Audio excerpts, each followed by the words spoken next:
Hi friends, welcome to Jayas சமையல். நம்ம சேனலில் இன்னைக்கு ரைஸ் சேவையை வச்சு டிஃப்ரெண்ட்டான 3 பிரேக்ஃபாஸ்ட் ரெசிபி தான் பார்க்க போகிறோம். முதல்ல சேமியா இட்லி எப்படி பண்ணுறதுன்னு பார்க்கலாம். இதுக்கு புளிக்காத கெட்டி தயிர் 3/4 கப் அளவுக்கு எடுத்திருக்கேன். இது ஒரு 200 கிராம் இருக்கும். இது கொஞ்சம் கூட கட்டி இல்லாமல் விஸ்க் வச்சு நல்லா கலந்து எடுத்துக்கலாம்.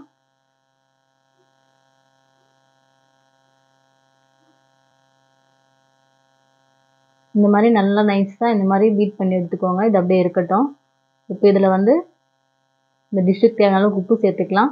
அது கூடவே பொடியை நறுக்கின இஞ்சி, பொடியை நறுக்கின பச்சை மிளகா 3, கொஞ்சமாக கறிவேப்பிலை எல்லாத்தையுமே நல்லா பொடியை கட் பண்ணிவிட்டு சேர்த்துக்கோங்க. அது கூட கொஞ்சமாக கொத்தமல்லி, மீடியம் சைஸில் ஒரு வெங்காயம், கொஞ்சமாக துருவன கேரட்டு 2 டேபிள் ஸ்பூன் அளவுக்கு சேர்த்தா போதும். ரொம்ப கேரட் சேர்க்க வேண்டாம். எல்லாமே நல்லா பொடியாக கட் பண்ணிவிட்டு சேர்த்துக்கோங்க. கேரட்டு மட்டும் துருவி சேர்த்துக்கோங்க. இது கூட இப்போ ரைஸ் சேவை தான் நான் சேர்க்க போகிறேன். இது கொஞ்சம் கொஞ்சமாக எடுத்து அந்த தயிரோட மிக்ஸ் பண்ணிக்கலாம்.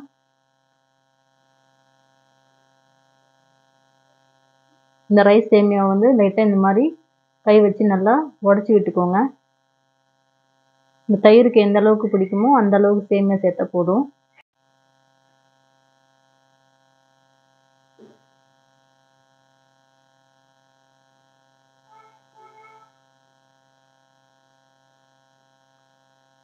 சேர்த்துட்டு இது ஸ்பூன் வச்சு நல்லா மிக்ஸ் பண்ணிக்கோங்க. தயிரோட இந்த சேமியா நல்லா மிக்ஸ் ஆகணும். நல்லா கலந்து விட்டு ஒரு 2 நிமிஷம் அப்படியே ஊற வச்சா கரெக்டாக இருக்கும். உங்களுக்கு இப்படியே கலந்து விட்டுக்கோங்க. எப்பவும் ஒரே மாதிரி செய்யாமல் சேமியா வச்சு உப்புமா, பாயசம் அந்த மாதிரி தான் செய்வோம். இந்த மாதிரி இட்லி பிரேக்ஃபாஸ்ட்டுக்கு நீங்கள் டிஃப்ரெண்ட்டாக செய்யலாம். இந்த சேமியா வச்சு எல்லாம் நல்லா கலந்து விட்டுக்கோங்க. இந்த மாதிரி தயிரும் அந்த சேமியாவும் நல்லா பிசைஞ்சு விட்ட மாதிரி கரெக்டாக இருக்கணும். இந்த அளவுக்கு இருந்தால் போதும். இந்த மாதிரி நல்லா மிக்ஸ் பண்ணிவிட்டு ஒரு 2 நிமிஷம் நல்லா ஊற வச்சுக்கோங்க. நல்லா இந்த மாதிரி அழுத்தி விட்டுருங்க. அப்போ சேமியா நல்லா ஊறிடும் அந்த தயிரோட. இது அப்படியே இருக்கட்டும். இதுக்கு தாளிப்பு சேர்த்துக்கலாம்.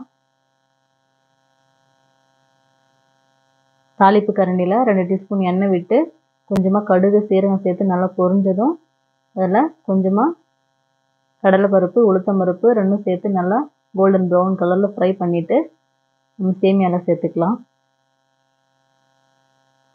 தாளிப்பு சேர்த்துட்டு ஒரு முறை நல்லா கலந்து விட்டுக்கோங்க. எல்லாத்தையும் நல்லா மிக்ஸ் பண்ணிக்கலாம்.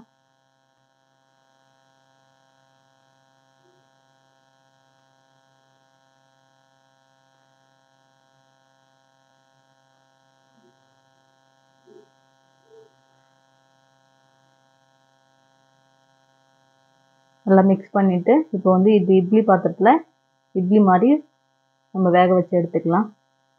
இது அப்படியே இருக்கட்டும். இப்போ இட்லி தட்டில் கொஞ்சமாக எண்ணெய் தடவிட்டு இந்த சேமியாவை இட்லி தட்டில் வச்சுக்கோங்க.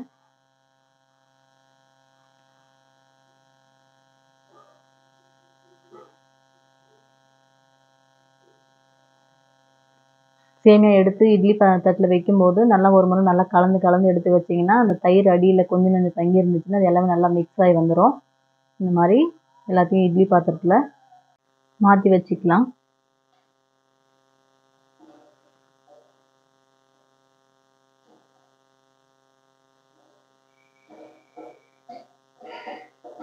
இப்போ எல்லாமே வச்சாச்சு. இப்போ இட்லி பாத்திரத்தில் தண்ணி ஊற்றி நல்லா கொதிச்சதுக்கப்புறம் நம்ம ஊற்றி வச்சுருந்த இட்லி எல்லாம் அதில் வச்சுட்டு அப்படியே மூடி வச்சுருங்க. ஒரு 7 நிமிஷம் வெந்தால் போதும். அடுப்பை ஃபுல்லாக வச்சு வேக வச்சுக்கோங்க. இப்போ 7 நிமிஷம் ஆகிடுச்சு. பாருங்கள், சேமியெல்லாம் நல்லா வெந்திருக்கு. இறக்கி வச்சுட்டு ஒரு 2 நிமிஷம் நல்லா ஆறினதுக்கப்புறம் எடுத்திங்கன்னா கொஞ்சம் கூட உதிராமல் ஒட்டாமல் சூப்பராக வரும் நம்ம சேமியா இட்லி. அவ்வளோதான், சூப்பராக இருக்குது பாருங்கள். இது கூட தேங்காய் சட்னி, வேர்க்கடலை சட்னி வச்சு சாப்பிட்டிங்கன்னா சூப்பராக இருக்கும். இப்போ அடுத்து நம்ம புதினா சேவையும் தேங்காய் சேவையும் செய்ய போகிறோம். அதுக்கு முதல்ல ஒரு பாத்திரத்தில் தண்ணி கொதிக்க வச்சுக்கோங்க. தண்ணி கொதிக்க வச்சுட்டு சேமியாவை வேக வச்சு எடுத்துக்கலாம். ஒரு பேக்கெட் சேமியா எடுத்திருக்கேன் நான். அதாவது சேமியா முழுகிற அளவுக்கு தண்ணி ஊற்றி நல்லா கொதிச்சதுக்கப்புறம் சேமியாவை சேர்த்துட்டு ஒரு நல்லா கலந்து விட்டுருங்க. நல்லா கலந்துட்டு கொஞ்சமாக உப்பு சேர்த்துக்கலாம். இதில் சேர்த்துட்டு அப்படியே மூடி வச்சுருங்க. ஒரு 2 நிமிஷம் இருக்கட்டும். அடுப்பை ஆஃப் பண்ணிவிடுங்க. ஆஃப் பண்ணிவிட்டு ஒரு 2 நிமிஷத்துக்கு அப்புறம் பார்த்திங்கன்னா தண்ணி மொத்தம் நல்லா அப்சர்வ் ஆகி சேமியா நல்லா சாஃப்டாக வெந்திருக்கும். பாருங்கள் எப்படி இருக்குன்னு. இப்போ இதில் இருக்கிற தண்ணி எல்லாம் வடிச்சிட்டு அதுக்கப்புறமா எடுத்துக்கலாம் நம்ம. தண்ணி மொத்தம் வடிச்சாச்சு. நல்லா உதிரி உதிராக இருக்குது சேமியா. இது அப்படியே ஆறட்டும். கொஞ்சம் லைட்டாக ஆறினதுக்கப்புறமா நம்ம தாளிச்சிக்கலாம். இப்போது புதினா சேவை பண்ணுறதுக்கு மிக்ஸி ஜாரில் சின்னதாக ஒரு பச்சை மிளகா, ஒரு துண்டு இஞ்சி, 5 பல் பூண்டு, அது கூட ஒரு சின்ன நெல்லிக்காய் சைஸுக்கு புளி சேர்த்துக்கலாம். சேர்த்துட்டு அது கூடவே ஒரு 2 பிஞ்ச் அளவுக்கு பெருங்காயம் சேர்த்துக்கோங்க. கொஞ்சமாக மஞ்சத்தூளும் சேர்த்துக்கலாம். அது கூட ஃப்ரெஷ்ஷான புதினா இலை நல்லா ஒரு கைப்பிடி அளவுக்கு சேர்த்துக்கோங்க. சேர்த்துட்டு இது லைட்டாக கொஞ்சமாக தண்ணி விட்டு சாஃப்டாக அரைச்சி எடுத்துக்கோங்க. இந்த மாதிரி நல்லா நைஸாக அரைச்சி எடுத்துக்கோங்க. இது அப்படியே இருக்கட்டும். இப்போ வந்து அடுப்பில் கடாய் வச்சுட்டு ஒரு 3 டேபிள் ஸ்பூன் அளவுக்கு எண்ணெய் சேர்த்துக்கோங்க. எண்ணெய் காஞ்சதுக்கப்புறம் கொஞ்சமாக கடுகு, சீரகம் சேர்த்து நல்லா பொரியட்டும். பொரிஞ்சதுக்கப்புறம் இதில் ஒரு டேபிள் ஸ்பூன் வேர்க்கடலை, ஒரு காஞ்ச மிளகா, 2 பச்சை மிளகா சேர்த்து லைட்டாக வறுத்து விட்டுக்கோங்க. வேர்க்கடலை வந்து லைட்டாக வறுபடட்டும். வேர்க்கடலை வந்து பாதி அளவுக்கு நல்லா வறுபட்டதுக்கப்புறம் இதில் ஒரு 10 பல் பூண்டு, ஒரு கொத்து கறிவேப்பிலையும் சேர்த்துக்கலாம். புதினா சேவைக்கு வந்து நீங்கள் வந்து பூண்டு சேர்த்திங்கன்னா நல்லா டேஸ்ட்டாக இருக்கும். அது கூட ஒரு டீஸ்பூன் வந்து கடலைப்பருப்பு, ஒரு டீஸ்பூன் உளுத்தம் பருப்பும் சேர்த்து நல்லா ஒரு கோல்டன் ப்ரௌன் கலரில் வர வரைக்கும் நல்லா வதக்கி விட்டுக்கோங்க. அடுப்பை சிம்லேயே வச்சு நல்லா ஃப்ரை பண்ணிக்கோங்க. இந்த பருப்பெல்லாம் நல்லா இந்த அளவுக்கு நல்லா கோல்டன் ப்ரௌன் கலரில் வதங்கினதுக்கப்புறம் நம்ம ஏற்கனவே அரைச்சி வச்சுருந்த புதினா பேஸ்ட்டு சேர்த்துக்கலாம். சேர்த்துட்டு அடுப்பை வந்து ஃபுல்லாக வச்சு கைவிடாமல் நல்லா கலந்து விடுங்க. இந்த புதினா இலை வந்து நல்லா வதங்கி எண்ணெய் பிரிஞ்சு வரணும். இப்போ இது கூட இந்த டிஷ்ஷுக்கு தேவையான அளவுக்கு உப்பு சேர்த்துக்கலாம். சேர்த்துட்டு நல்லா இது கொதிக்கட்டும். கொதித்து எண்ணெய் பிரிஞ்சு வரட்டும். நல்லா இந்த அளவுக்கு வதங்கி எண்ணெய்லாம் பிரிஞ்சு வந்ததுக்கப்புறம் இதில் வந்து நம்ம வேக வச்சு ஆற வச்சுருந்த சேமியா சேர்த்துக்கலாம். நான் வேக வச்சுருந்த சேமியாவில் பாதி மட்டும் சேர்த்துக்கிறேன். நல்லா இந்த மாதிரி உதுத்து விட்டுக்கோங்க. உதுத்துட்டு அடுப்பு சிம்மில் வச்சு இதை நல்லா கலந்து விட்டுக்கலாம். எல்லா இடமும் நல்லா மிக்ஸ் ஆகிற மாதிரி கலந்து விட்டுக்கோங்க.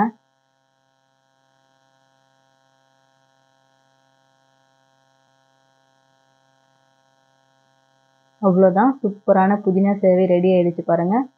இது கூட கடைசியாக கொஞ்சமாக கொத்தமல்லி இலை சேர்த்துட்டு சர்வ் பண்ணிக்கோங்க. இது வந்து குழந்தைங்களுக்கு லஞ்ச் பாக்ஸாகவும் கொடுத்து விடலாம். ரொம்ப சூப்பராக இருக்கும்.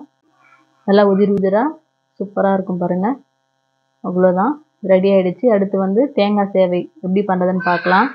தேங்காய் சேவை பண்ணுறதுக்கு அடுப்பில் கடாய் வச்சுட்டு 3 டேபிள் ஸ்பூன் அளவுக்கு எண்ணெய் சேர்த்துக்கோங்க. எண்ணெய் காஞ்சதும் கடுகு, சீரகம் சேர்த்து நல்லா பொரிஞ்சதுக்கப்புறம் இதில் ஒரு காஞ்ச மிளகா, 3 பச்சை மிளகா, ஒரு கொத்து கறிவேப்பிலை, ஒரு டேபிள் ஸ்பூன் கடலைப்பருப்பு, ஒரு டேபிள் ஸ்பூன் உளுத்தம் பருப்பு எல்லாத்தையும் ஒன்றா சேர்த்துட்டு அடுப்பை சிம்மில் வச்சு பருப்பெல்லாம் நல்லா கோல்டன் ப்ரௌன் கலரில் நல்லா வறுபடட்டும்.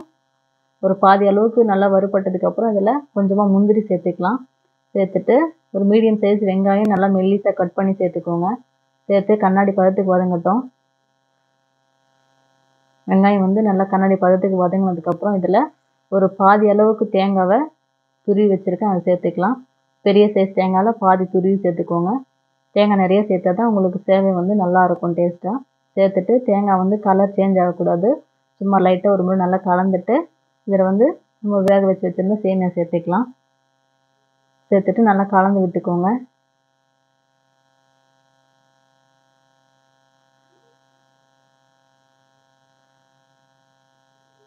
எல்லாத்தையும் நல்லா மிக்ஸ் பண்ணிக்கலாம். அடுப்பை வந்து சிம்லேயே வச்சுக்கோங்க. சிம்லேயே வச்சுட்டு நல்லா மிக்ஸ் பண்ணி விட்டிங்கன்னா சூப்பராக இது நல்லா கலந்து வந்துடும். இது கூட இந்த டிஷ்ஷுக்கு தேவையான அளவுக்கு உப்பு சேர்த்துக்கலாம்.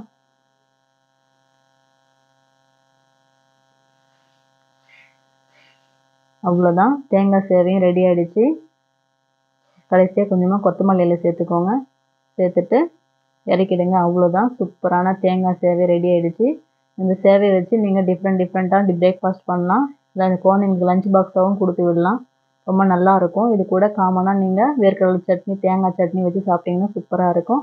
மிஸ் பண்ணாமல் ட்ரை பண்ணி பாருங்கள். இந்த வீடியோ உங்களுக்கு பிடிச்சிருந்துச்சுன்னா லைக் பண்ணுங்கள், ஷேர் பண்ணுங்கள், கமெண்ட் பண்ணுங்கள். மறக்காமல் சப்ஸ்கிரைப் பண்ணுங்கள்.